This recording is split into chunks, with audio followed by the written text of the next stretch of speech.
దేశ రాజకీయాల్లో సమీకరణాలు వేగంగా మారిపోతున్నాయి. పార్టీలో తిరుగుబాటుతో కుదేలైన మమతా బెనర్జీ కాంగ్రెస్ అగ్రనేతలతో మంతనాలు సాగిస్తున్నారు. కాంగ్రెస్ లో టీఎంసీని విలీనం చేస్తారనే టాక్ వస్తోంది. కాంగ్రెస్ నుంచి విడిపోయిన సొంత పార్టీ నేతలంతా కలిసిపోవాలనే వాదన తెరపైకొస్తోంది. ఎన్సీపీ కూడా మమతా బాటలోనే ఉందనే వార్తలు వస్తున్నాయి. కాంగ్రెస్ శక్తుల పునరీకరణ జరుగుతుందా? కాంగ్రెస్ లో టీఎంసీ ఎన్సీపీ విలీనం లీగల్ సాధ్యమా? ఇదే అంశంపై ఇవాళ డిఎన్ఏలో డిస్కషన్. భరత్, కాంగ్రెస్ నుంచి విడిపోయి ఏర్పడిన టీఎంసీ ఎన్సీపీ మళ్ళీ కాంగ్రెస్ లో విలీనం అవుతుందా? అవ్వాల్సిన అవసరం ఏమొచ్చు? సో తల్లి కాంగ్రెస్ నుంచి చాలా పార్టీలు విడిపోయి కొత్త పార్టీ పెట్టుకొని సక్సెస్ అయిన సందర్భాలు ఉన్నాయి. అంటే బెంగాల్లో చాలా సంవత్సరాలు కాంగ్రెస్ పార్టీ లెఫ్ట్ ఫ్రంట్ మీద పోటీ చేసినా గెలవలేకపోయింది. జ్యోతి బసు ఉన్న బుద్ధదేవ్ భట్టాచార్య మీద. అప్పుడు మమతా బెనర్జీ ఫస్ట్ కాంగ్రెస్ ఎంపీ, రాజీవ్ గాంధీతో కూడా క్లోజ్గా ఉన్నారు. కానీ ఇంకా కాంగ్రెస్ వల్ల కాదని ఆమె సొంతంగా తృణమూల్ కాంగ్రెస్ అని పెట్టుకున్నారు. ఎందుకంటే కేంద్రంలో కాంగ్రెస్ వచ్చి లెఫ్ట్తో కాంప్రమైజ్ అవుతుంది, సిపిఐలతో కాంప్రమైజ్ అయిన పరిస్థితిలో దేశంలో రాజకీయ పరిణామాల దృష్ట్యా వాళ్ళ సపోర్ట్ అవసరమైంది సంకీర్ణ పాలిటిక్స్లో. సో అక్కడ అవసరమైన నేపథ్యంలో ఏం చేశారంటే వాళ్ళు తృణమూల్ కాంగ్రెస్ వేరే పార్టీ పెట్టుకున్నారు. శరద్ పవార్ అంతే. సోనియా గాంధీ పార్టీ అధ్యక్ష పదవి ఉన్నప్పుడు జనమత భారతీయులు మాత్రమే కాంగ్రెస్ అధ్యక్ష పదవిలో ఉండాలని చెప్పి ఆయన డిఫర్ అయ్యి మహారాష్ట్రలో పార్టీ పెట్టుకొని అదే కాంగ్రెస్తో పొత్తు పెట్టుకొని అలయన్స్లో అక్కడ మహారాష్ట్రలో 3 టర్మ్స్ కూడా వచ్చారు. సరే, ఆయన ముఖ్యమంత్రి కాకుండా వేరే అజిత్ పవార్ని ముఖ్యమంత్రి చేశారు. అట్లాగే వైఎస్ జగన్మోహన్ రెడ్డి డిఫర్ అయ్యి వైఎస్ఆర్ కాంగ్రెస్ పార్టీ పెట్టుకున్నారు. సో ఇట్లా కాంగ్రెస్తో ముక్కలై కొత్త పార్టీ పెట్టుకొని ప్రాంతీయ పార్టీలు పెట్టుకొని సక్సెస్ అయిన వాళ్ళు ఉన్నారు, ఫెయిల్యూర్ అయిన వాళ్ళు కూడా ఉన్నారు. అజిత్ జోగి లాంటి వాళ్ళు ఫెయిల్యూర్ అయిన వాళ్ళు ఉన్నారు, కొంతమంది ఫెయిల్ అయిన వ్యక్తులు కూడా ఉన్నారు. ఇప్పుడు తృణమూల్ కాంగ్రెస్ చాలా గడ్డు పరిస్థితి ఎదుర్కొంటుంది. 80 మంది ఎమ్మెల్యేలు గెలిస్తే 60 మంది ఎమ్మెల్యేలు మమతా బెనర్జీ చెప్పిన క్యాండిడేట్ కాకుండా రితబ్రత బెనర్జీని తమ లీడర్గా ఎన్నుకున్నారు. ఎందుకు? మమతా బెనర్జీ ప్రతిపక్ష నేత ఉండాలి, కానీ ఆమె ఓడిపోయింది కదా. భవానీపూర్లో సువేందు అధికారి ఓడిచ్చాడు, ముఖ్యమంత్రి సువేందు అధికారి ఆమెను ఓడిచ్చాడు.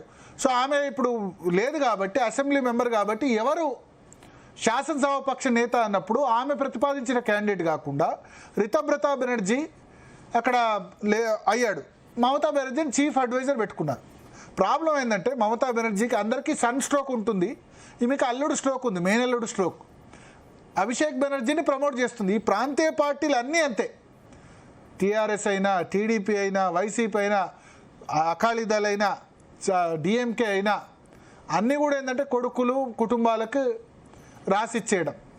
ఆమె కొడుకు కూతురు లేరు, పెళ్లి చేసుకోలేదు కాబట్టి మేనల్లుడికి ఆమె అభిషేక్ బెనర్జీకి అధికారం ఇవ్వడంతో సరే అధికారంలో ఉన్నంతకాలం చెల్తా, ఇప్పుడు అధికారం పోయిన తర్వాత ఏముంటుంది? తిరుగుబాటు చేశారు. దానికి బీజేపీ ప్రోద్బలం ఖచ్చితంగా ఉంది. ఆల్రెడీ ఇప్పుడు 3 రాజ్యసభ మెంబర్స్ రిజైన్ చేశారు ఇప్పటివరకు. సుఖేందు శేఖర్ రాయ్, తర్వాత సుస్మితా దేవ్, ఆ తర్వాత వాళ్ళ 3వ రాజ్యసభ మెంబర్ కూడా రిజెక్ట్ చేశారు. ఇప్పుడు రిజెక్ట్ చేస్తే ఏమవుతుంది? 3 రిజెక్ట్ చేస్తే పెడితే కనుక మళ్ళీ అన్ని బీజేపీకి వచ్చేస్తాయి. అట్లాగే మెంబర్ ఆఫ్ పార్లమెంట్లో కూడా 20 మంది మమ్మల్ని సపరేట్గా గుర్తించాలని చెప్పి వాళ్ళందరూ అడుగుతున్నారు. సో 30 మంది గెలిస్తే 20 మంది 2/3 మమ్మల్ని సపరేట్గా గుర్తించని చెప్తున్నారు. సో ఈ క్రైసిస్లో భాగంగా మరి కాంగ్రెస్ పార్టీ ఒక సెన్సేషన్ న్యూస్ ఏంటంటే మమతా బెనర్జీకి కాంగ్రెస్ వైస్ ప్రెసిడెంట్ పోస్ట్ ఇవ్వచ్చు, అభిషేక్ బెనర్జీకి ఇంకో పోస్ట్ ఇచ్చి అక్కడ విలీనం చేసుకొని చిన్న పార్టీ ఉంటే అక్కడ కథం చేస్తుంది భారతీయ జనతా పార్టీ. ఇప్పుడు 15 సంవత్సరాలలో మమతా బెనర్జీ ప్రభుత్వం అధికారంలో ఉన్నప్పుడు దాదాపు 350 మంది బీజేపీ కార్యకర్తలు చంపారు, మర్డర్ చేశారు. సో ఇప్పుడు తమ క్యాడర్ ఉంటుందా ఉండదా ఆ భయంతో వాళ్ళు వేరే రాష్ట్రాలు వారిపోవచ్చు. సేమ్ టీడీపీ వైసీపీ ఎట్లా ఇష్యూస్ అయినాయో ఫ్యాక్షన్ పోర్ లాగా అయిపోయింది. పరిటాల రవి, మద్దల్ చెరు సూరిలాగా అక్కడ వెస్ట్ బెంగాల్లో ఇప్పుడు చంపిన వాళ్ళు భారతీయ జనతా పార్టీ కార్యకర్తలు ఏ విధంగా చేస్తున్నారో మనం చూస్తున్నాం కదా. సో ఈ నేపథ్యంలో పార్టీ బతికి బట్టగట్టాలంటే ఇంతకాలం ఇండియా కూటమి కాంగ్రెస్ అలయన్స్ పెట్టలేదు కదా. తృణమూల్ కాంగ్రెస్ పెట్టుకుందా మొన్న ఎలక్షన్స్లో? రాహుల్ గాంధీ వచ్చి తుక్కు తిట్టిపోయాడు కదా మమతా బెనర్జీని. ఎందుకంటే కాంగ్రెస్ కూడా మమతా బెనర్జీ ఓడిపోతేనే బుద్ధి వస్తుంది అనుకుంది, ఉన్నంతకాలం మమ్మల్ని దేక్తలేదు, ఓడిపోవాలని కోరుకుంది. కోరుకుంది, ఓడిపోయిన తర్వాత కరెక్ట్గా మమతా బెనర్జీ వచ్చి కాంగ్రెస్ సంఖ్యలో చేరారు. ఇప్పుడు ఇప్పుడు ఏంటి మమతా ఇండియా బెనర్జీ కూటమిలో కాంగ్రెస్ ఇండియా కూటమి మీటింగ్ అటెండ్ అయ్యారు. సో ఇప్పుడు ఒక ప్రపోజల్ నడుస్తుంది ఏంటంటే అలయన్స్ ఇండియా కూటమి ఎట్లా ఉంది, అలయన్స్ అంటే ఇప్పుడు ఏం ఎలక్షన్స్ లేవు, మెర్జర్ చేస్తారన్న ప్రపోజల్ నడుస్తుంది. మరి మమతా సంజయ్ బెనర్జీ రౌత్ లాంటి కాంగ్రెస్ వ్యక్తి వచ్చి నాయకుడిని అంగీకరించడానికి సిద్ధంగా మమతా బెనర్జీ నుంచే ప్రపోజల్ వస్తుంది అంటున్నారు. కాంగ్రెస్ పార్టీ కాదు, సోనియా గాంధీతో ఆమె 2 సార్లు సమావేశం కావడం, ఇండియా అలయన్స్. ఇప్పుడు అవసరం మమతా బెనర్జీ కదా. కాంగ్రెస్కి ఏంది ఇప్పుడు సొంతంగా అక్కడ ఎదగడానికి మమతా బెనర్జీ ప్రతిపక్షంలోకి వచ్చింది కాబట్టి కాంగ్రెస్ కూడా ఎదిగేందుకు ఒక అవకాశం. ఇక్కడ ముస్లిం ఓటు చాలా సిగ్నిఫికెంట్గా ఉంది, 27% ఉంది. మాల్డా, ముర్షిదాబాద్ ఇవన్నీ కూడా కాంగ్రెస్కు గతంలో గెలుస్తూ ఉండేది. ఎప్పుడైతే తృణమూల్ వచ్చిందో ముస్లిం ఓటు మమతా బెనర్జీకి షిఫ్ట్ అయింది. సో అందుకనే కాంగ్రెస్ పార్టీ కూడా చూస్తోంది. బట్ ఇప్పుడు మహారాష్ట్రలో శరద్ పవార్ కూడా వృద్ధాప్యంలోకి చేరుకున్నారు కాబట్టి ఆయన కూడా మెర్జ్ కావాలని సంజయ్ రౌత్ లాంటి వాళ్ళు సజెస్ట్ చేశారు. వైఎస్ఆర్ కాంగ్రెస్ పార్టీ కానీ జగన్ మీద అన్ని సిబిఐ కేసులు పెట్టారు కాబట్టి ఆయన అంత ఈజీ కాదు. కాంగ్రెస్ అసలు ఆంధ్రప్రదేశ్లో 0, అందులో షర్మిల అధ్యక్షురాలుగా ఉన్నారు కాబట్టి పాసిబుల్ కాదు. బట్ చిన్న కాంగ్రెస్లు ఏవైతే చాలా చోట్ల విడిపోయినాయో బీజేపీని ఎదుర్కోవాలంటే అంత ఏకీకరణ జరగాలి. కాంగ్రెస్ లో విలీనమైతే బెంగాల్లో పార్టీ నాయకత్వం ఎవరి చేతిలో? ఆబ్వియస్లీ తృణమూల్ కాంగ్రెస్ చేతిలోనే ఇస్తారు, మమతా బెనర్జీ చేతికే ఇస్తారు కదా. ఇంకా అక్కడ కూడా వేరే వాళ్ళకి ఇస్తే మమతా బెనర్జీ ఎందుకు విలీనం అవుతారు? కాదు కదా. సో మాట్లాడదాం. ఈ చాలా ఇంట్రెస్టింగ్ ప్రపోజల్ నడుస్తుంది, కాంగ్రెస్ శక్తుల పునరేకీకరణ అన్నది. శరత్ గారు ఉన్నారు, కేఎస్ ప్రసాద్ గారు ఉన్నారు, అట్లాగే రాకేష్ రెడ్డి గారు ఉన్నారు, రామచంద్ర నాయక్ గారు కూడా ఉన్నారు. శరత్ గారు, సాధ్యమా కాంగ్రెస్ శక్తుల పునరేకీకరణ అన్ని జరిగితే భారతీయ జనతా పార్టీని ఎదుర్కోవచ్చా? సార్, ఒక వ్యవహారికంగా ఆలోచిద్దాం సార్. తల్లి గర్భం నుంచి పిల్లవాడు గర్భం చీల్చుకొనే పుడతాడు సార్, మళ్ళీ లోపలికి పోతాడా సార్? మళ్ళీ లోపలికి పోడు కానీ తల్లితో కలిసి ఉంటాడు, తల్లిదండ్రులతో కలిసి ఉంటాడు. కలిసి ఉంటాడు. వేరు కాపురం పెట్టిన ఆయన వచ్చి మళ్ళీ రియలైజేషన్ అయ్యి ఉమ్మడి కుటుంబమే గొప్పది. సార్ ఒక విషయం సార్, ఇప్పుడు అన్నదమ్ములు విడిపోతారు, తండ్రి ఆస్తి వచ్చి అందులో ఒక్క నిమిషం ప్రసాద్ గారు, శరత్ గారి తర్వాత ఇస్తా మీకు అవకాశం. పార్టీషన్ జరుగుతుంది సార్ అన్నదమ్ములలో. పెద్దవాడికి కొంత, రెండో వాడికి, మూడో వాడికి అట్లా ఇచ్చిన తర్వాత ఒక కొడుకు దుర్మార్గంగా ఆస్తిని అంతా నాశనం చేసుకొని తర్వాత మళ్ళా వచ్చి నేను అందరితో కలిసి ఉమ్మడి కుటుంబంలో ఉంటా అంటే వాడు ఒప్పుకున్న వాడు పెళ్ళ ఒప్పుకోదు కదా. అన్నలు మిగతా వాళ్ళ భార్యలు ఒప్పుకోరు కదా. బెర్లిన్ కూడా బద్దలు కొట్టి సాధ్యం కదా సార్. అది వేరు ఇది వేరు సార్. బెర్లిన్ వారు సార్. ఇప్పుడు విషయం ఏంటంటే వీళ్ళతోని పడలేకనే, వీళ్ళ రాజకీయాలను యాక్సెప్ట్ చేయకనే మమతా బెనర్జీ వీడిపోయి సపరేట్ గా పార్టీ పెట్టింది.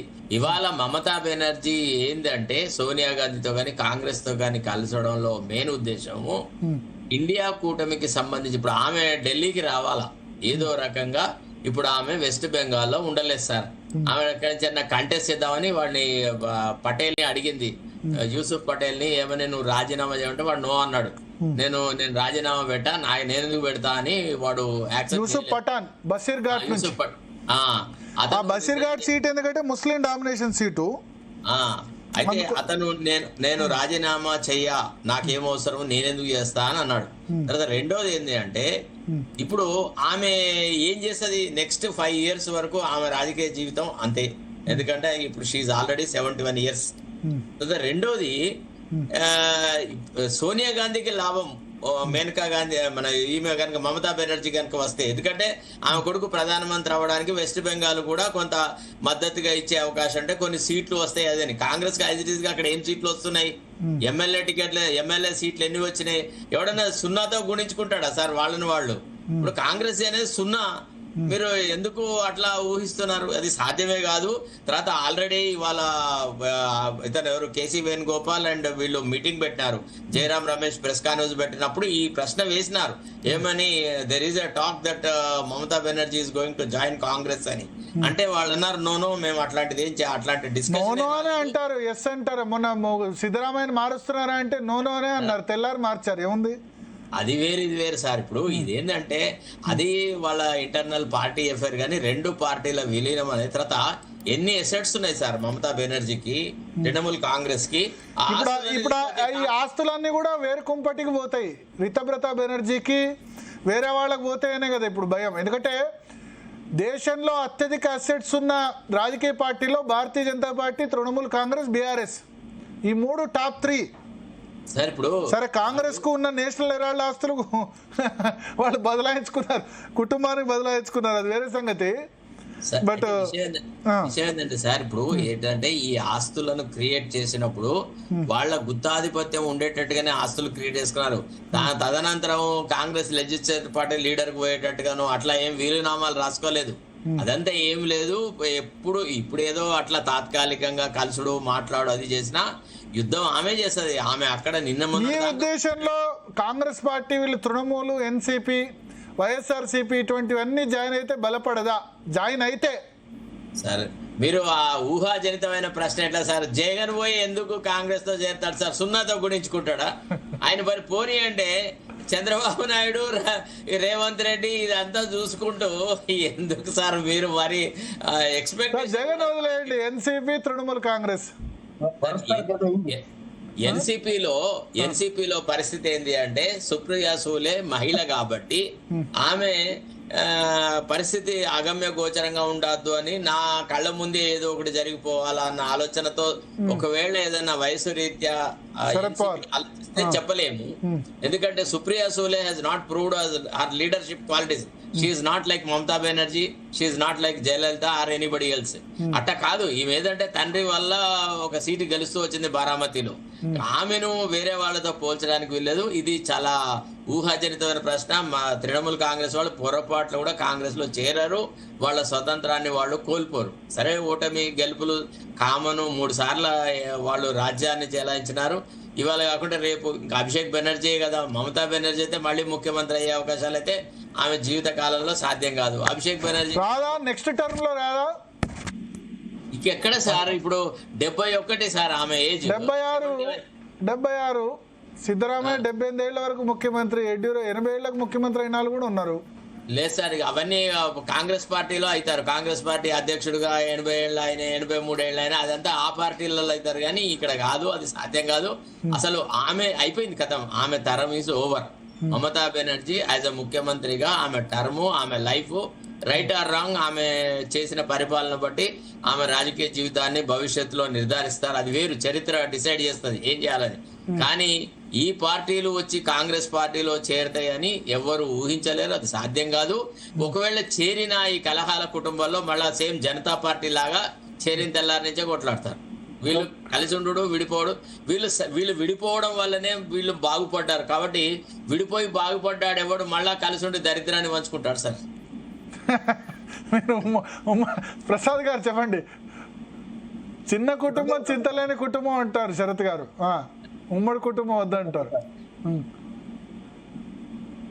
ఏదో 1000 ఎలకలు తిన్న హత్యాత్ర తిన్నట్టు వృద్ధ జంబూకాలన్నీ మళ్ళీ తీసి కాంగ్రెస్ వస్తాయంటే ఆల్రెడీ ఉన్న ముసలి టైపులను వదిలించుకున్నట్టు రాహుల్ గాంధీ కింద మీద పడి ఆయన కూడా ముసలిడు అయిపోతుంది. 50 ఏళ్ళు టైపు ఆయనకు కూడా, 56 ఏళ్ళు ఆయనకు కూడా. అయినా సరే ఈ ముసలి టైపులు వాళ్ళు వదలట్లేదు.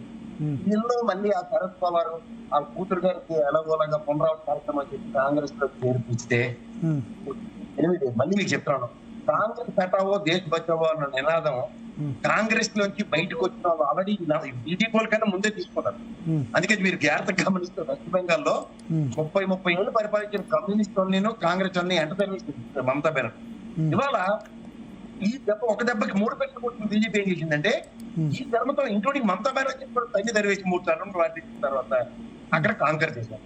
ఇవాళ మహారాష్ట్ర రాజకీయాలు బీజేపీ శాసిస్తుంది. పక్కన ఇంతో ప్రాంతీయ పార్టీగా బిలుకులాడిన ఆ శివసేన పార్టీని కూడా బల్లి పురుగు నచ్చుకున్నట్టు నచ్చేసుకున్నారు. ఇక్కడ ఈ ఎన్సీపీ పార్టీ ఆయనే ఉపయోగపడలేని నిస్తాయి స్థితిలో వాళ్ళు తీసుకెళ్లారు. కాంగ్రెస్ అంటే ఉన్న గుదిబండికి ఇంకో గుదిబండి తగిలించినట్టే అవుతుంది.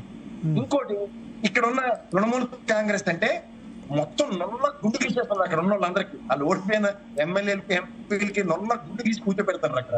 అంచేత రాజకీయ పునర్జీవం పోసుకోవడానికి తృణమూల్ కాంగ్రెస్ ఇంపాసిబుల్. ఎందుకంటే మా సరసారి చెప్పినట్టు కాంగ్రెస్ ఆల్రెడీ సున్నాతో చచ్చిపడి ఉంది అక్కడ. దారిని పోయిన కంపెనీ ఒకవేళ కాంగ్రెస్ తగిలించుకున్నా బెంగాల్లో అది చేసి చక్కిది ఏమీ లేదు. అంచేత హైపోతికల్గా ఉన్నది ఇక్కడ ఏంటి? వైఎస్ఆర్సీపీ. ఒక్కటి మాత్రం చెప్తాను, ఈ దిగ్విజయ్ సింగ్ మీద మళ్ళీ చెప్తాను. ఆ రోజు సమైక్య రాష్ట్ర ఇన్ఛార్జ్ గా ఉండి అక్కడ పరిణామాలను ఎక్కడికక్కడ అహంకారంతో కాంగ్రెస్ పుట్టుముంచినోడు ఇక్కడ కూడా చేరుకోవడానికి 10 ఏళ్ళు పట్టింది. మళ్ళీ రేవంత్ రెడ్డి గారు లాంటి ఆయన వస్తేనే కానీ వీళ్ళు దిక్కునే ఉన్నవాళ్ళు. అనాథ పిల్లల మీద ఇక్కడ ఉన్నారు కాంగ్రెస్ లో. ఎవరిని కూడా బయట నుంచి వచ్చినోడు కాపాడితే కాంగ్రెస్ తప్ప లోపల ఉన్న వాళ్ళు కాంగ్రెస్ ని కాపాడే పరిస్థితే లేదు. అంచేత ఉన్న దత్తి ముస్లిం బ్యాకులను పెట్టుకుని వీళ్ళు ఇంకా కొడతాం అంటే వీళ్ళని తీసుకెళ్లి ఆ పసిఫిక్ సముద్రం మధ్యలో వదిలేస్తారు బీజేపీ వాళ్ళు. జగన్ కాంగ్రెస్ లో ఏమన్నా జాయిన్ అవుతే బాగుంటుందా మెర్జ్ చేస్తే? సార్ మీరు మరీ ఘోరంగా ఉన్నారు సార్. తనకి పుట్టిన వాడు తన పిల్లడు కాదన్న కాంగ్రెస్ లో నేను మీ పిల్లల్ని ట్రైన్ చేసుకుంటాను కాదు. యాక్చువల్ జంతర్ మంతర్ ధర్నాకు పిలిచినట్టున్నారు కదా, అప్పుడు ఇండియా కూటమి కూడా రమ్మని పిలిచారు కదా జంతర్ మంతర్ ధర్నాకు. ఇండియా కూటమి వాళ్ళని కూడా ఆహ్వానించారు, కాంగ్రెస్ రాలేదు. కానీ 2 విషయాలు చెప్తాను సార్. పెరడుతో పెంకట్టుకుని అడుక్కోవడం జగన్మోహన్ రెడ్డికి అలవాట్లేదు. చంద్రబాబు గారు అనుకోండి రాజకీయ అవసరం కోసం ఎక్కడికైనా తెలంగాణలో కాంగ్రెస్ గొడుగున పట్టుకుంటాడు, ఇప్పుడు బీజేపీ సంఘాలలో శాస్త్రీయంగా గొడుగు పట్టుకుంటాడు. మీకు ఇంకో మాట చెప్తాను, 35 ఏళ్ళ పైకి నాకు తెలిసి కాంగ్రెస్ లో గాంధీ ప్రస్తావన లేదు. తల్లి కూతురు కొడుకులు ఇద్దరు అందరూ ముస్లిం స్పెషల్ క్వాలిటీ ఏంటంటే మల్లికార్జున ఖర్గే అంటే పెంగ్విన్ రిప్లికా. పెంగ్విన్ లా నడవడం రావాలి, అప్పుడు బ్రహ్మాండమైన పదవి వచ్చింది. రాహుల్ గాంధీ కూడా 80 ఏళ్ళ వయసు కోసం ఎదురు చూస్తాను. ఇది శాశ్వత అధ్యక్షుడు అందరూ దయ తెలిస్తే ప్రధానమంత్రి అవుతాడేమో తప్ప నిన్న రేవంత్ రెడ్డి సార్ చెప్తేనే కానీ ప్రధానమంత్రి అవ్వచ్చా అన్న హైపోతికల్ ఈక్వేషన్ కూడా లేనివాడు రాజీవ్ గాంధీ. ఏ ప్రాతిపదిక సార్ ఒక ఆస్పిరేషన్ ఉంది చాలా మంది. రాకేష్ రెడ్డి నన్ను అడగండి, త్వరగా చెప్తారు తెలంగాణ నేను ముఖ్యమంత్రి అవుతానని. కేసీఆర్ అడగంటే ముఖ్యమంత్రి అవుతానని చెప్పాడు. ఈ సన్నాసి మాటలు పెట్టుకున్నా ఆ యోగి ఆదిత్యనాథ్ రాకుండా ముఖ్యమంత్రి అయిపోయాడు. సన్నాసి మాట కాదు ఇటు కాదు తీర్చుకోకుండా రాజకీయంలో ఎవరిని ఉపయోగించడానికి వస్తున్నారు వీళ్ళు. అదే ముస్లిం బ్యాచ్ జయరామ్ రమేష్ బీచ్ జుత్తేనే కత్తిరించాడు ఈ దిగ్విజయ్ సింగ్. ఇలా టోన్లు పెట్టుకుని మీరు ఏం సాధిస్తారు నాకు అర్థం కాదు. తృణమూల్ కాంగ్రెస్ వాళ్ళకి దిక్కు లేక గుండు వాయించేస్తున్నారు అక్కడ. కనీసం గుండు నెత్తి మీద వెంట్రుకలైనా కాపాడుకోవడానికి వీళ్ళు శాప్ తీరాలి ఎక్కడో తీరా. ఆవిడ ఊహించింది ఏంటంటే 87 ఈ ఎంపీలతో దిట్టి చక్రం తిప్పేస్తానంటే ఇక్కడ ఏది ఆ రోమ్ వెళ్ళి పోప్ జాన్ పాల్ ప్రవర్తనలు అయినాక నరేంద్ర మోడీ గారు అమిత్ షా గారు ఇలా సిద్ధంగా లేరు. ఎక్కడికక్కడ టోల్ తీసి డమ్కి వాయించడానికి సిద్ధంగా ఉన్నప్పుడు కూడా స్ట్రాటజీలని ఎదిరిమోలో కలిగి చూసుకోవాలంటే ఇక్కడ వీళ్ళ గోత్రి ఇళ్ళే చదువుకుని వీళ్ళకి వీళ్ళే ఎక్కడికక్కడ సమాధాలు కట్టుకుని వీళ్ళు మమ్మల్ని కాపాడని అరుస్తుంటే ఎవరంటే వీళ్ళకి ఇది మమ్మీలా పిరమిడ్లో దాచుకోవడానికి తప్ప దేనికి పనికిరాట్లే. ఒకటి మాత్రం నేను చెప్పగలను, ఇవాళ ఒక రేవంత్ రెడ్డి లాంటి ఏదో స్టేట్ కి వచ్చి కాపాడితే ఇలాంటి వాళ్ళు ఏదో చేస్తే తప్ప దిక్కు లేదు. కచ్చిపడి ఉన్న తర్వాత అంపసై మీద పడుకోబెట్టిన భీష్ముడిలాగా ఉన్న ముసలోళ్ళందరినీ పెట్టి యుద్ధం మళ్ళీ లేకుండా సార్ బాణాలు ఏంటి సార్ అని భీష్ముడిని పంపుకొట్టినట్టుగా ఉంటది. వాళ్ళు భీష్ముడు లేవడు, మహాభారతం గెలవరు. ఇవి దైద్రం ఎప్పటికప్పుడు ఇంట్లో వాలంటీర్ మోకిల వారు కాపుకున్నాడా వాళ్ళకి తాళాలు ఎక్కడ పెట్టాడో తెలియదు ఎప్పటికి కూడా. ఆ గుజరాత్ నుంచి వచ్చి ట్రెజరీ లేక వస్తున్నారు. ఈ బిడుబారం అంతా ఎవరికి మరి రేవంత్ రెడ్డి అనకను అక్కడ డీకే శివకుమార్ చచ్చిపోతున్నారు డబ్బులు ఇచ్చి కోచింగ్ లేక. అంటే దిగ్గు థ్రెట్నింగ్ కొట్టి నేను 4వ పెళ్లి చేసుకుంటానండి.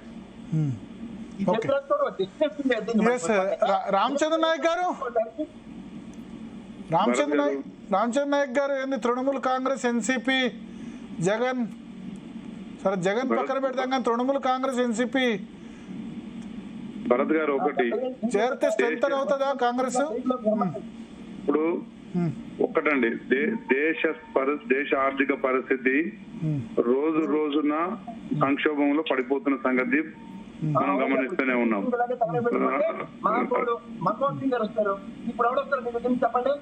వినండి, మీరు ముందు వినండి. ఇప్పుడు ఇంతసేపు మీరు మాట్లాడారు, మేము మౌనంగా మీరు మాట్లాడారు, మేము విన్నాం. వినండి, చెప్పండి. ఒకటి, దేశం సంక్షోభం దిశలో పోతుంది. దేశం కొంతమంది చేతిలో పడి కొట్టుమిట్టాడే పరిస్థితి దాపరించింది. దీన్ని ప్రజలే రక్షించుకోవడం కోసం ఒక మార్పు రాబోతా ఉంది దేశంలో. దేశ ప్రజల్లో మార్పే రేపు నాయకుడిని నిర్ణయిస్తుంది, రాజకీయాన్ని నిర్దేశిస్తుంది. ఇప్పుడు మొన్నటి దాకా కేసీఆర్ గారు ముఖ్యమంత్రి ఉన్నప్పుడు చాలా బలంగా కనబడ్డాడు. అందరూ అనుకున్నారు, మేధావులు, చాలా మంది మేధావులు, ఇంటెలెక్చువల్స్ కూడా ఊహించని ఫలితాలు ఈరోజు తెలంగాణ ప్రజలు ఈరోజు తెలంగాణలో ఇచ్చిర్రు. అదే విధంగా పదవిలో ఉన్నంత వరకే మోడీ బలవంతుడు, అమిత్ షా బలవంతుడు కావచ్చు. కానీ సమస్యలు అధిగమించినప్పుడు, సంక్షోభం ఏర్పడ్డప్పుడు ప్రజలే న్యాయ నిర్ణేతలుగా వాళ్ళ రాజకీయ పరిస్థితులను, స్థితిగతులను అంబేద్కర్ గారు ఇచ్చిన రాజ్యాంగ విలువల్ని ప్రజలే కాపాడుకునే రోజులు వస్తాయి. ఆ రోజు ఏకీకరణలు ఇప్పుడు స్టార్ట్ అయినాయి అంటే అది ఆ దిశగా నడుస్తుందనేది నా భావన. ఓకే, సో ఆ దిశగా జరగవచ్చు. ఇప్పుడు ఈ 5-6 నెలల్లో ఎన్సీపీ తృణమూల్ కాంగ్రెస్ తో స్టార్ట్ కావచ్చు. చాలా మార్పులు జరుగుతాయి, చాలా మార్పులు జరగబోతాయి. ఏ విధంగా అయితే చలిచిమల చేత చిక్కి మరి సర్పం చనిపోయినట్టు ఏదో రోజు మోడీ గారి పరిస్థితి అదే వస్తుంది. నగేష్ గారు, రెడ్డి కాంగ్రెస్ విలీనమైనట్టు అట్లా ఏమైనా పాసిబుల్ ఉందా, లేదా అదేమంటారు ప్రజారాజ్యం పార్టీ విలీనమైనట్టు కాంగ్రెస్ లో తృణమూల్ కాంగ్రెస్ విలీనం కావచ్చా?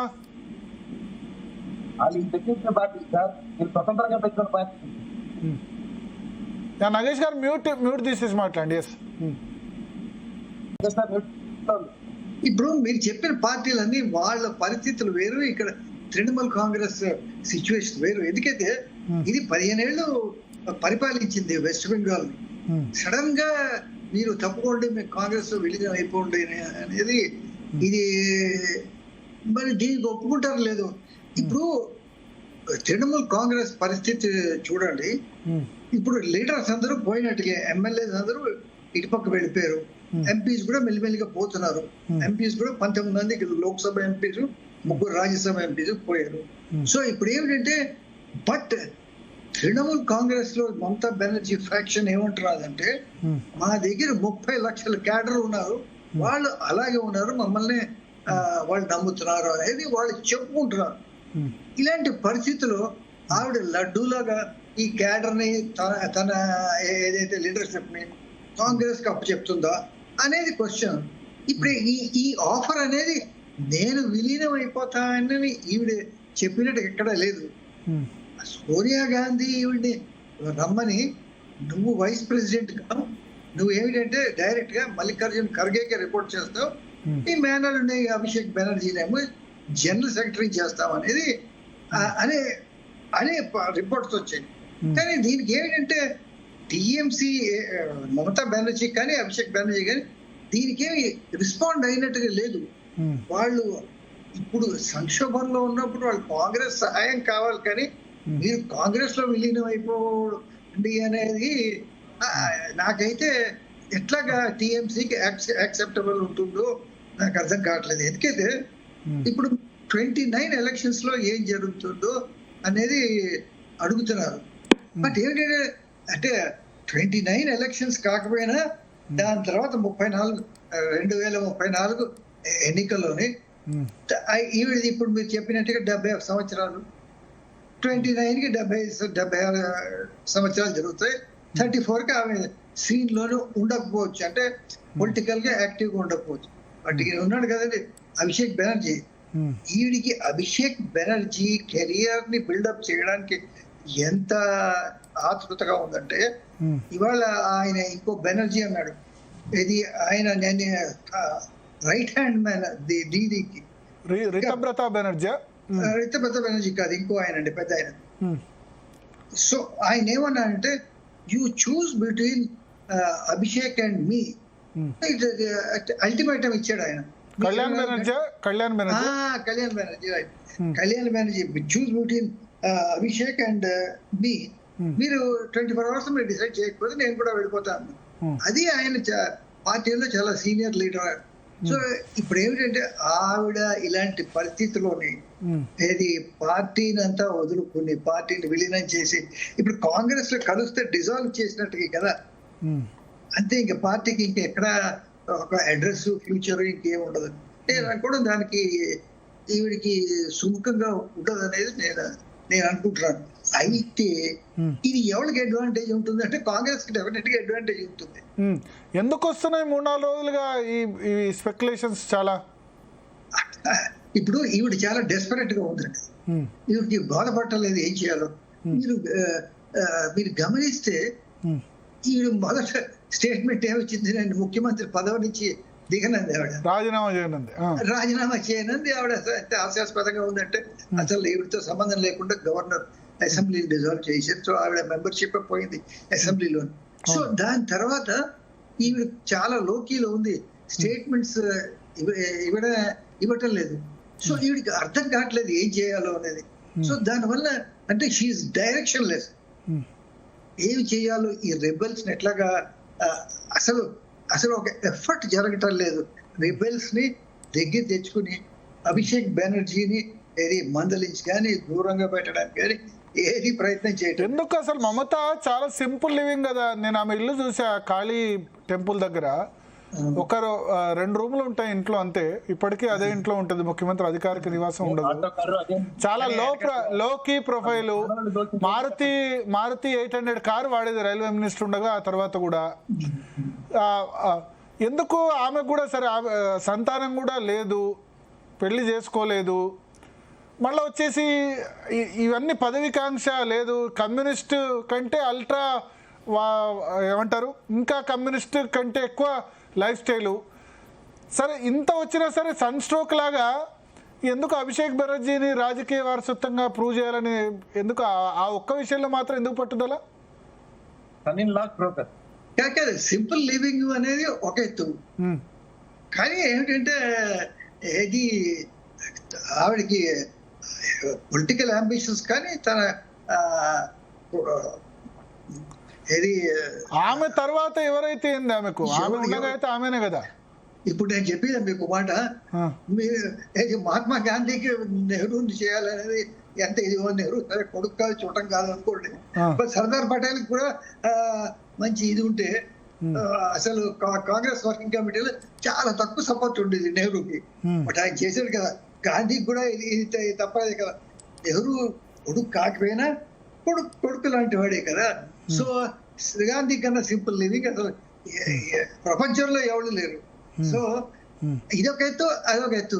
అయితే పొలిటికల్ అంబిషన్, పొలిటికల్ ఇది అంతకన్నా ముఖ్యం ఏంటంటేనండి, పొలిటికల్ పవర్ ఏదైతే ఉందో అది చాలా ఏంటంటే ఒక మత్తుమది లాంటిది అనమాట. మీరు సింపుల్ లివింగ్ వేరును ఈ పొలిటికల్ పవర్ వీళ్ళు చేయడం అనేది అది వేరు. ఆవిడ ఎంత ఇప్పుడు మీరు చూడండి చర్చలోకి ఏమొచ్చిందో తెలుసా, ఈవిడికి వీళ్ళంతా దూరం అయిపోవడానికి కారణం అభిషేక్ బెనర్జీ, మమతా బెనర్జీ ఆరోగ్యన్స్ వల్ల దూరం అయిపోయారండి. సో ఈ సింపుల్ ఓడిపోతేనే వీళ్ళందరికీ ఆరోగ్యన్స్ గుర్తొచ్చిందా? గెలిచినంత కాలం పక్కన ఉన్నారు. అది మరి మీరు అది వాళ్ళని అడగ దీనికి సమాధానం చెప్పాల్సిందే. వీళ్ళంతా ఏమిటంటే అందరూ మమతా బెనర్జీని పొగిడారు, అంతా చేశారు. ఈవిడే మా మెంటరు, ఈవిడే మా గురువు, ఈవిడ వల్లే మేము పొలిటికల్ లైఫ్ ఇచ్చిందా అన్నవాళ్ళు ఈ రోజు ఆవిడ ఆరోగెన్స్, డిక్టేటరు అని చెప్తున్నారు. బట్ ఒక్కటేంటి, వాళ్ళు చెప్పడం వీళ్ళు చెప్పడం కాదు. ఆవిడ ఏ స్థాయికి వచ్చిందంటే సెంట్రల్ లోని నీతి ఆయోగ్ మీటింగ్స్ కానీ సెంట్రల్ గవర్నమెంట్ మీటింగ్స్ ఏమైనా ఉంటే ఆవిడ బాయ్కాట్ చేయడం. ఇటుపక్క కాంగ్రెస్ ఎన్డీఏతో తిన్నగా ఉందంటే ఎన్డీఏతో కూడా ఇది ఇండియాతో తిన్నగా ఉందంటే ఇండియాతో కూడా తిన్నగా లేదు. వెస్ట్ బెంగాల్ లోని వీళ్ళంతా ఇండియాలో she a leading player in India alliance. So West Bengal లో కాంగ్రెస్ తో ఏదో ఒప్పందం చేసుకోవాలి కదా, కాంగ్రెస్ వ్యతిరేకంగా ఆవిడ పోటీ చేసి ఇప్పుడు ఏమైంది, షీఈ్ ఫ్రెండ్లెస్. ఇప్పుడు కాంగ్రెస్ ని మనం ఎందుకు ఇక్కడ మనం అప్రిషియేట్ చేయాలంటే ఈవిడ కాంగ్రెస్ దగ్గర రానివ్వలేదు ఎన్నికల ముందు. ఇప్పుడు కాంగ్రెస్ దగ్గర రానిస్తున్నారు. సోనియా గాంధీ రిసీవ్ చేసుకుంది, అభిషేక్ బెనర్జీ, రాహుల్ గాంధీ రిసీవ్ చేసుకుంది. సార్ జోగి రాసుకుంటే బుగ్గి రాలింది అన్నట్టు ఇప్పుడు సరే ఇప్పుడు ఏమిటంటే అది ఏదో ఒకటి ఏమిటంటే రాకేష్ రెడ్డి గారు చెప్పండి. కాంగ్రెస్, తృణమూల్ కాంగ్రెస్ రెండు మొత్తానికి వాళ్ళని కలిసేలా చేశారు భారతీయ జనతా పార్టీ. అందరు చెప్పింది నేనండి. ఎందుకంటే నాకు గుర్తుంది 2012లో ప్రణబ్ ముఖర్జీని రాష్ట్రపతి అభ్యర్థిగా ప్రకటిస్తే మమతా బెనర్జీ సపోర్ట్ చేయలే. వెస్ట్ బెంగాల్ సొంత రాష్ట్రము, కాంగ్రెస్ హెవీ వెయిట్, నాకు చెప్పకుండా చేస్తారా అని చెప్పి ఆగ్రహం వ్యక్తం చేసింది. అటువంటి ఆవిడ మొన్న రాహుల్ గాంధీ తుక్కు తిట్టాడు ఎలక్షన్ ప్రచారంలో. మమతా బెనర్జీ ఈ విధంగా ముస్లిం పోలరైజేషన్ చేయడం వల్ల బీజేపీకి అడ్వాంటేజ్ అవుతుందని. అటువంటిది ఇప్పుడు వాళ్ళు కలిసే ప్రయత్నం చేశారు. మీరు వాళ్ళిద్దరిని కూడా కలుపుతున్నారు. Modi versus others, BJP versus others అన్నట్టు చేస్తున్నారు. భరత్ గారు, దయచేసి కొద్దిగా ఒక 2 minutes నాకు అంత ఎక్కువ వద్దు. ఈ 2 minutes మొత్తం ఫ్యూచర్ ఇండియా చెప్తాను. ఫ్యూచర్ ఇండియా నేను ఏమంటలేను, సింపుల్ గా మీరు చెప్పింది విన్నాను. తృణమూల్ కాంగ్రెస్ కావచ్చు, లేకపోతే ఎన్సీపీ కావచ్చు, శరద్ పవార్ గారిది, ఇంకా మిగతా ఏదో జగన్ గారు కావచ్చు, ఇంకేదైనా కావచ్చు. కానీ ఫస్ట్ మీకు క్లారిఫై చేస్తాను. మీరు ఎంతసేపు ప్రాంతీయ పార్టీని వారసత్వ రాజకీయాలు అన్నారు. ఈ దేశానికి వారసత్వ రాజకీయాలు నెహ్రూ కావచ్చు, ఇందిరాగాంధీ కావచ్చు, సంజయ్ గాంధీ కావచ్చు, రాజీవ్ గాంధీ కావచ్చు, సోనియా గాంధీ కావచ్చు, రాహుల్ గాంధీ కావచ్చు, ప్రియాంక గాంధీ కావచ్చు. కాంగ్రెస్ మొదలు పెట్టింది ఆ నాటకాన్ని. కాబట్టి అది పక్కన మీ ప్రాంతీయ పార్టీలు అవసరం లేదు. దానికి మొదలు వినాశనం పెట్టిందే, వారసత్వ రాజకీయాలకు పెట్టిందే గౌరవనీయ ప్రధానమంత్రి నెహ్రూ గారు, మాజీ ప్రధానమంత్రి. ఇంకా రెండోది, అసలు కాంగ్రెసే కనుమరుగయ్యే సమయంలో తల్లి కాంగ్రెసే పోయే రోజు ఉంది. ఎందుకు చెప్తున్నానంటే, ఫర్ ఎగ్జాంపుల్ ఈ రోజు అస్సాంలో ఇంకా తల్లి కాంగ్రెస్, నేను 2040లో ఈ రెండే పార్టీలు ఉంటాయి దేశంలో. చెప్తాను ఎందుకు చెప్తానంటే, దీన్ని బట్టి లెక్కలన్నీ రేపు పొద్దున్న చూసుకోండి యూట్యూబ్ లో, లేకపోతే ఇంటర్నెట్ లో, గూగుల్లో. ఫర్ ఎగ్జాంపుల్ ఈ రోజు అస్సాంలో కాంగ్రెస్ కు 19 మంది ఎమ్మెల్యేలు కలిస్తే 18 మంది ముస్లింస్. మొన్న కేరళలో గెలిస్తే ఆ ముస్లిం లీగ్ వాళ్ళు డిసైడ్ చేసిన అభ్యర్థి సతీశన్ గారు సీఎం. రెండోది, ఇక్కడ ఏది కర్ణాటకలో కూడా మేజర్ పోర్ట్ఫోలియోస్ అన్ని ముస్లింస్. ఇంకా రెండోది, మిగతా ఏ ప్రాంతీయ పార్టీలు అవచ్చు, అతీక్ అహ్మద్ కడకలు పడితే, ముఖ్తార్ అన్సారీ కడకలు పడితే, అన్ని ప్రాంతీయ పార్టీలల్లో ఆ అమాయకులైన ముస్లింలను రెచ్చగొట్టి ఒక రకమైన వ్యతిరేక భావము ఈ మెజారిటీ ప్రజలు పార్టీ మీద ఒక వ్యతిరేక భావం. ఈ రోజు కాంగ్రెస్ లా ఎక్కడ సింపుల్, నీకు హైదరాబాద్ చెప్తున్నాను, Hyderabad is close, MIM kind over చేసినారు. నిజామాబాద్ ఎంఐఎం కు, బోధన్ ఎంఐఎం కు, బోతు ఎంఐఎం కు. ఎక్కడన్నా కాంగ్రెస్ లో అక్కడక్కడ గెలుస్తారంటే దాంట్లో ఇప్పుడు ఉదాహరణకు బోధన్ ఉంది భరత్, 15 ఎంఐఎం, 8 ఇది కాంగ్రెస్ లా 8 మంది మళ్ళీ ముస్లింలు. అంటే ఓవరాల్ గా ఈరోజు భారతదేశంలో కాంగ్రెస్ ఇంకా మిగిలింది ముస్లింసే మిగిలారు, ముస్లింసే మిగిలారు. రాహుల్ గాంధీ, మల్లికార్జున ఖర్గే, అందరు వీళ్ళందరూ నేను చెప్పింది వినండి సార్, నేను చెప్పింది వినండి. రేవంత్ రెడ్డి ముస్లిమా, డికే శివకుమార్ ముస్లిమా? నేను చెప్తాను దయచేసి వినండి, ఒక్క నిమిషం వినండి. అంటే ఎక్కువ మటుకు అస్సాంది బాగా తార్కణంగా చేసుకోండి మీరు. రాను ఇంకా 20 ఏళ్ళు వికసిత భారత్ మా టార్గెట్ ఏదైతే ఉందో 2020లో ఈ కాంగ్రెస్ అవన్నీ పిల్ల పార్టీలను తీసుకొని కాంగ్రెస్ లోకి వస్తాయి. కాంగ్రెస్ ఇండియన్ ముస్లిం లీగ్ అయిపోతుంది. ఈ దేశంలో ఉండేది ఇండియన్ ముస్లిం లీగ్ ఆర్ భారతీయ జనతా పార్టీ. ఇది మీరు ఇది రాసి పెట్టుకోండి. ఇది అందరు పెద్దలు మేధావులు, ఒకవేళ రేపు తెల్లారి మనం డాటా తీసుకుంటే మనకు ఆ జీపీ చార్ట్ కూడా వచ్చింది. ఎక్కడెక్కడ భారత 750 నియోజకవర్గాలు, పార్లమెంట్ జిల్లాలు, లేకపోతే దేశంలో ఉన్న 4 ఇవన్నీ మీరు క్యాంటీన్ చేయండి. ఎక్కడెక్కడ ఏ ఓటింగ్ శాతం ఎంత అవుతుంది. అంటే దేశంలో మార్పులను మనం ఒకటి భరత్ గారు ఈరోజు తప్పించుకుంటుండొచ్చు మాటలతోని, కానీ నిజాలను మాత్రం మర్చిపోలేం. పరిపరి జూబ్లీ హిల్స్, ఇప్పుడు మొన్న ఒక చిన్న ఉదాహరణ, హైదరాబాద్ మీరు అన్నారు కదా, రేవంత్ రెడ్డి గారు గౌరవనీయ ముఖ్యమంత్రి గారు చివరికి ఏ స్టేజ్కి వెళ్ళిపోతారంటే, అసలు కాంగ్రెస్ అంటేనే ముస్లిం అంటే కాంగ్రెస్. ఒక ముస్లిం మత పెద్ద ఏమన్నాడు అంటే, పదం బాధదాచుకోవాలి నేను, ఎందుకంటే నేను కూడా ఈ మధ్యన స్మూత్ గా మాట్లాడుతున్నా. ఎందుకంటే రేవంత్ రెడ్డి గారు అన్నాడు, ఒరే అవులే ముస్లిం అంటే కాంగ్రెస్ అంటే ముస్లిం కాదా, మా ముస్లిం లేకపోతే మీ కాంగ్రెస్ లేదన్నాడు. నేను అన్న మాట కాదండి ఇది. దానికి ఉదాహరణ అస్సాం 19 మంది ఎమ్మెల్యేలకు వెళ్తే 18 మంది. ఎక్కడ కూడా తెలంగాణలో చూసుకో 99%. తెలంగాణలో మరి 63 మందిలో ఎమ్మెల్యేలో ముస్లిం ఎమ్మెల్యే లేడు. నేను చెప్పింది సింగిల్ ముస్లిం ఎమ్మెల్యే, అందరు హిందువులే. అది అగ్రిమెంట్ అండి, ఎంఐఎంతో అగ్రిమెంట్. నేను ఏం చెప్తున్నా, మీరు దయచేసి నేను చెప్పింది ఎక్కడైనా మీరు ఏ నియోజకవర్గంలోనే మీరు ప్రస్తుతం రేపు సర్వే చేయండి. ఇప్పుడు మన ఆర్మూర్ నియోజకవర్గంలో ఉన్నది 25,000 ముస్లిం ఓట్లు, నాకు 2 ఓట్లు పడ్డాయండి. రెండే ఎట్లా తెలుసు ఆ 2 ఓట్లు కూడా? ఆ 2 నాకు ఎవిడెన్స్ ఉన్నాయి. నా ఫ్రెండ్స్ పిల్లల్ని 2 లండన్ పంపించాను అప్పుడు నేను రాజకీయాలకు వాడు ఎక్కడ నమ్మడం అని ఆ రకంగా వాడు నాకు పెట్టాడు. మరి మీరు రోజు ముస్లింలు అంత తిడితే ఎందుకు ఓటేస్తారు వాళ్ళు? నేను ముస్లింలను తిట్టడం కాదండి, దయచేసి మేము భారతీయ ముస్లింలను తిట్టట్లేదండి. విదేశీ ముస్లింస్ లో మా దేశం మీద పగబట్టి విద్రోహ చర్యలు, మా భారతీయ ముస్లింస్ మా వాళ్ళు అంటున్నాం, మా పూర్వీకులు అంటున్నాం. వాళ్ళని కాంగ్రెస్ రెచ్చగొడుతున్న తప్ప మేము ఎప్పుడు అనట్లేదు. దయచేసి నేనైతే ఉద్దేశం ఏం చెప్తుంటే, మీరు రాసి పెట్టుకోండి, ఇది జరిగేది సత్యం. మీరు ఎక్కడన్నా ప్రాంతీయ పార్టీలను కూడా చూసుకోండి. ఏదైనా సరే చివరికి దేశంలో మిగిలేటి 2 పార్టీలు, చివరికి Congress converted to Indian Muslim league. ఇది మీరు చరిత్రలో చూసుకోవచ్చు. మనం అందరం శ్వాసతోని జీవితంలో ఉంటే 2047 వరకు ఇండియాలో 2 పార్టీలు ఉంటాయి. భారతీయ జనతా పార్టీ ఉంటుంది, ఇండియన్ ముస్లిం లీగ్ ఉంటుంది. అప్పుడు ఎట్లయితే మనం బిఫోర్ ఫ్రీడమ్ ముస్లిం లీగ్ జిన్నా గారి ఆధ్వర్యంలో ఎట్లున్నది, ఏమేం చర్యలు చేసింది ఆ 2040 జరిగే సంఘటన ఇది తప్ప దీన్ని మీరేదో పాపం మమతా బెనర్జీ ఇప్పుడు ఏదో సింపుల్ లివింగ్ బాడీ ఏదండి ఇప్పుడు వందలాది కోట్లు పార్టీ ఫండ్ లో ఉంటే మనం బట్టలు వేసుకున్నంత మాత్రం కాదండి, పరిపాలన ఆ రకంగా ఉండాలా, ప్రజలందరినీ సమానంగా ప్రేమించాలా. ఒక ప్రాంతాన్ని రెచ్చగొట్టి ఎంతమంది అండి మీరే చెప్పారు ఇప్పుడు 351 మంది కార్యకర్తలను చంపేశారు, పానాలండి అవి. కశ్మీర్ ఈ దేశంలో ఒకటి చెప్తున్నానండి, ఈ సబ్జెక్ట్ ఇప్పుడు తృణమూల్ కాంగ్రెస్ అవుతుందా? అది అయ్యేది కాదు, పోయేది కాదండి, అది కాదు. ఎందుకంటే ఇప్పుడు ఆల్రెడీ 3 రాజ్యసభ రిజైన్ చేశారు, ఆ 3 రాజ్యసభ సీట్లు వస్తాయి మీకు ఎట్లాగో. ఆ మీనాక్షి నటరాజన్ తీసుకునే 1 వదిలేస్తే 3 వచ్చేటివి, ఇంత పంచాయతీ లేకుండే. ఎట్లాగో రితబ్రత బెనర్జీ 60 మంది ఎమ్మెల్యేలు, మీరేం చెప్తే అదే వింటారు. ఇంకా చాలా 20 లోక్సభ ఎంపీలు కూడా రాజీనామా చేయించి మహిళా బిల్లు ఇప్పుడు పాస్ చేయిస్తారేమో. అంటే మహిళా బిల్లు అంటే ఎవరండి? ఎవరు? వీళ్ళే కదా. మేము ఏంటంటే మహిళలకు 65 సంవత్సరాల నుంచి అన్యాయం చేశారు, వాళ్ళ బిల్లును తొక్కి పెట్టారు, మహిళలకు అన్యాయం జరుగుతుంది. ఆకాశంలో సగము భూమి మీద సగం ఉన్న మహిళలకు మన తల్లి, చెల్లె, బిడ్డ, కూతురు, తోడబుట్టిన చెల్లె బంధాలను కూడా మర్చిపోయిన ఈ మిగతా ప్రాంతీయ ఏమంటారు ప్రతిపక్ష పార్టీలు కావచ్చు, కాంగ్రెస్ పార్టీ కావచ్చు, మేము నరేంద్ర మోడీ గారు ఈ రోజు భారతదేశంలో మహిళా బిల్లుని సాంక్షన్ చెప్పించి ఈ రోజు పెట్టి ఇంప్లిమెంట్ చేస్తున్నాం. మహిళలకు చేస్తే కూడా ఈ రకంగా రాజకీయాలు చేస్తే ఏంటంటే తప్పు. రెండోది త్రిపుల్ తలాక్ కూడా చేసింది మేమే.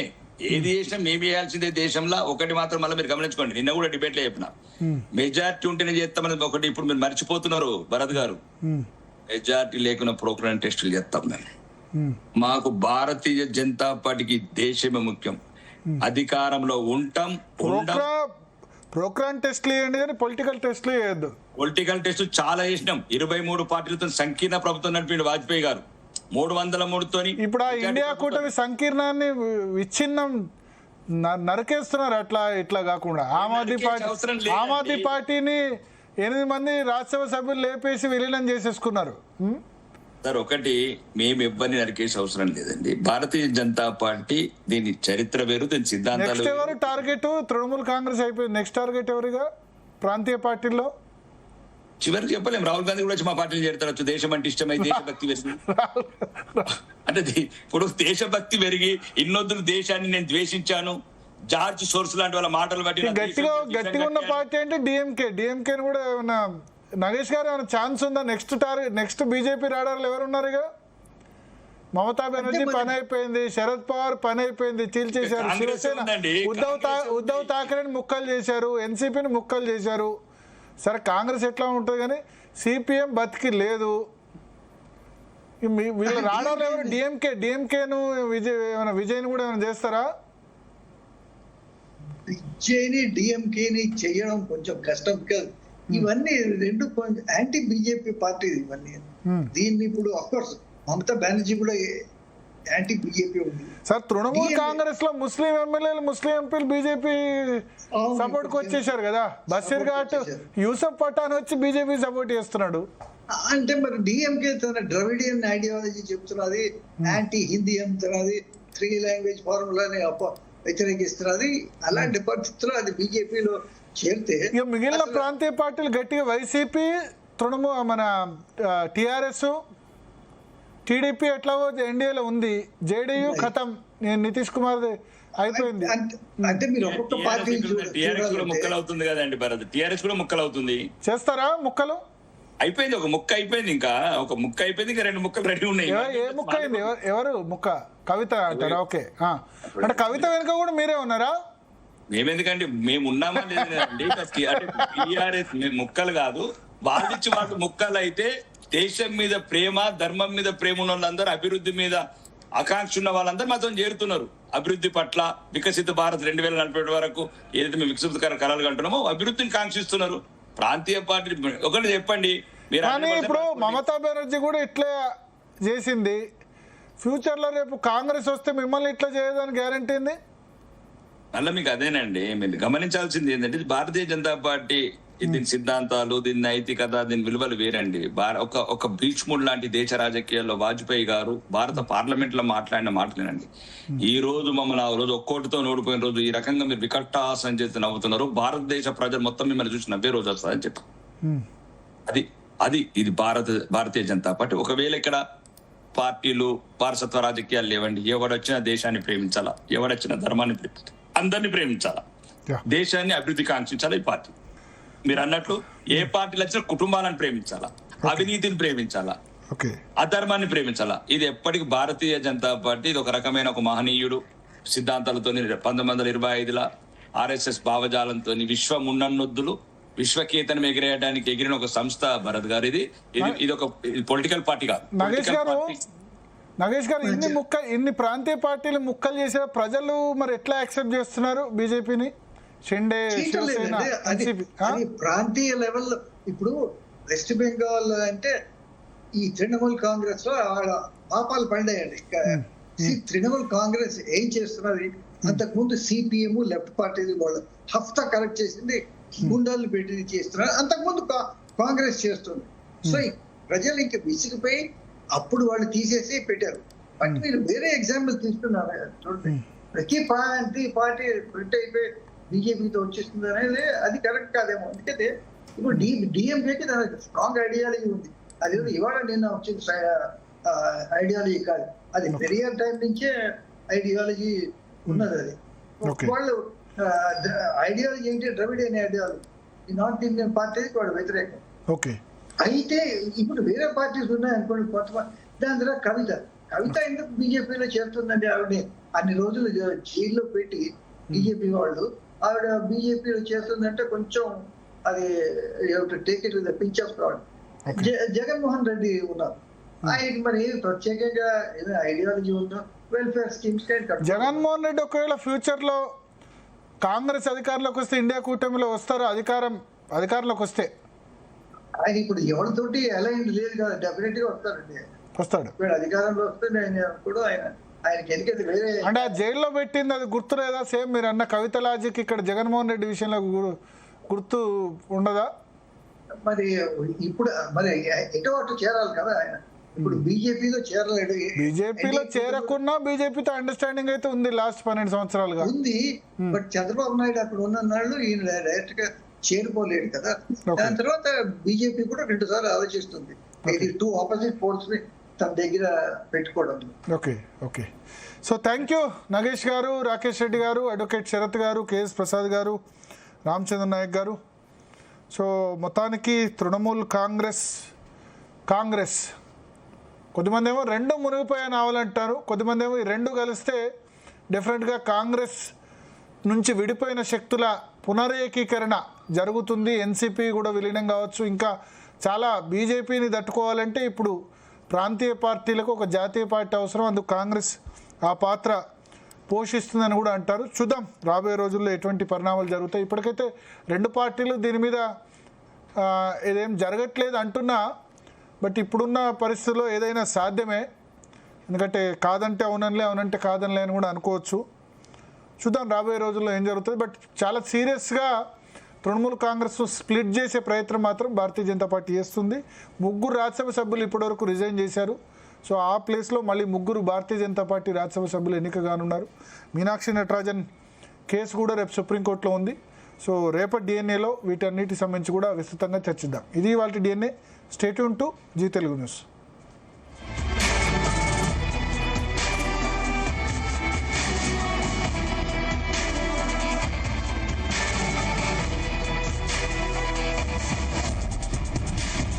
ప్రజా పాలన ప్రగతి